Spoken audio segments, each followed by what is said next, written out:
I absolutely love the Zelda series.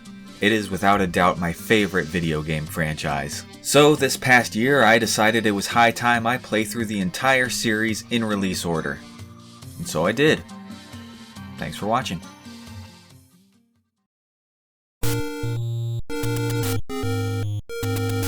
Okay, maybe I should say a bit more. I thought it'd be interesting to go over the whole series and talk about how it's changed and evolved over the years. So I'm going to play each game, talk about how it plays, and how it did and didn't affect the series moving forward. Originally I wanted to 100% each game, but that didn't work out well for me, and eventually I dropped it. And probably not on the game you're thinking of either. But we'll cross that bridge when we get to it. Anyway, without further ado, let's get this marathon started.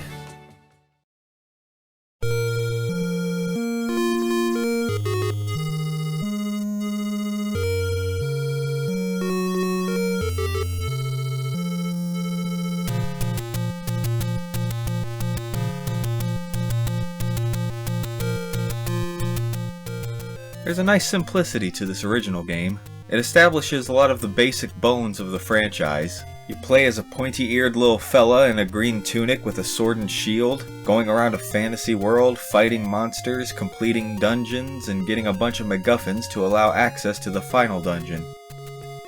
What really differentiates this game from later entries in the series is the simplicity of the dungeons and the openness of the world.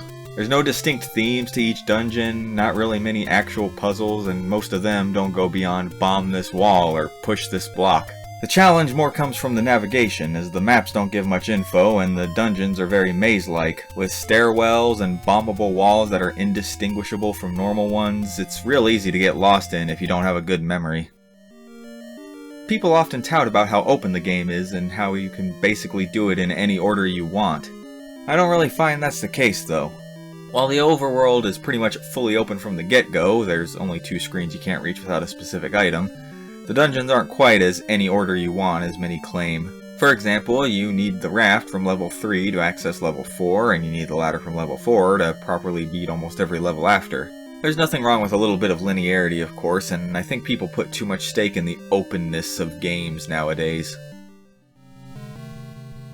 As for the things this game does that the future games don't, well, I'd say it's how it handles the second quest. Zelda 1 has one of the most unique new game pluses for the time. Instead of the same game with harder enemies, the caves on the overworld and the locations of many dungeons are shuffled around.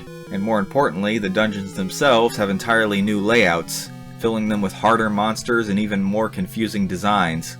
It's quite painful, I wouldn't recommend it. As a late 90s, early 2000s kid, I didn't grow up with this game, so I can say without a cloud of nostalgia that this game is pretty fun. It's simple, a bit janky and confusing, but I still like to play through it once in a while.